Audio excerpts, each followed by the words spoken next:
All right. Hey, what's up, everybody? My name's Aaron Kaufman. I'm the senior community strategist here at Santa Monica Studio, and I am joined today by our game director, Corey Barlog, Hello, everyone.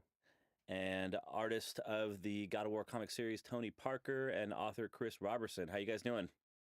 Doing well, you? Awesome. So I know you guys are at home, cozying up warm in Portland. Corey and I are here. Corey's with the team finishing the game, though people are going to be listening to this after the game is done, hopefully. Is it warm in Portland? No. Warm inside. No. So, hey, why don't we just do a quick round of introductions here? We'll start with you, Chris. Why don't you tell us a little about yourself, your history, what you've worked on? Sure. Previous to breaking to comics, I was a science fiction fantasy novelist. Wrote a bunch of novels and short stories. I started working in comics about almost 10 years ago, probably best known for co-creating the iZombie comic with Mike Allred that was the inspiration for the TV show on CW.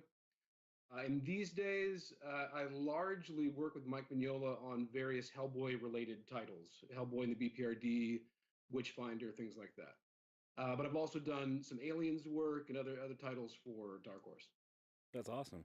Are you a fan of Electric Dreams? I know you've been you helped out on Do Androids Dream of Electric Sheep? Both of you guys did.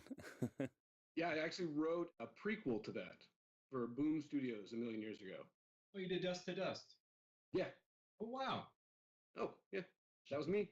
Did you guys even know that you both worked on Electric Dreams kind of inadvertently together? This is the first. Surprise.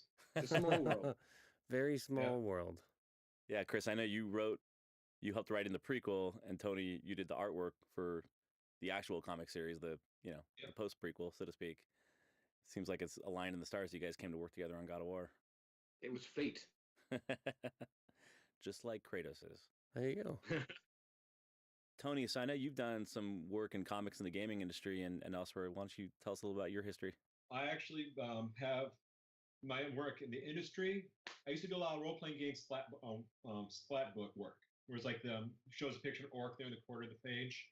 I've been like 150 of those books. I've done 130 CCG cards. I've done a lot of Warhammer stuff, fantasy and 40K, and that actually got me into comics, which was always my end goal. It's taken the long way around. And with that, I did some Warhammer stuff. And then with Boom Studios, I got into probably one of my best known projects where we did a word-for-word adaptation of Philip K. Dick's Do Androids Dream of Electric Sheep. And for those who aren't familiar with that, that's the approximate base material for the movie Blade Runner. And so for that was 2 years. It was a wonderful experience. And since then, I've worked on a lot of licensed work, like I've done Conan, I've done Godzilla, I did a whole lot of Mass Effect.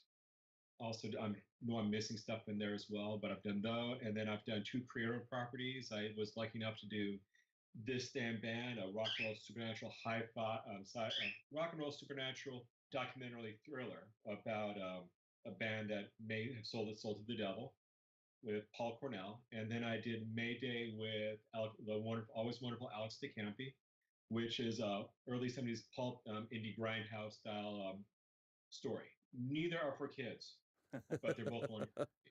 They do sound kid friendly. It's a weird balance. And I've done work for Nike and the Phoenix Suns, and you work a lot of weird places when you do stuff like this. And I've loved every moment of it. And now I'm actually quite ecstatic to be working with the God of War team. So oh, cool. That's kind of brings me up to here. It's crazy. Like, you both started out in something else and kind of ended up in comics. That sort of transition point. Tell me about that. I'm very, very curious. Like Chris, when you went from going from novels to working at comics, what was that first gig? And how did it come about? Well, comics was the job I wanted to get. And it's just, as a writer, it's extraordinarily hard to get those jobs. If you can't write and draw your own stuff, it's hard to prove you know what you're doing. So I basically had to establish my bona fides by going off and having an entire career as a novelist before I could get any of the comics editors to pay attention to what I was pitching them. And then it ended up being a friend of mine opened the door for me. My Bill Willingham, who did a book called Fables, basically offered me a fill-in gig. And I got to write one issue of one of his books.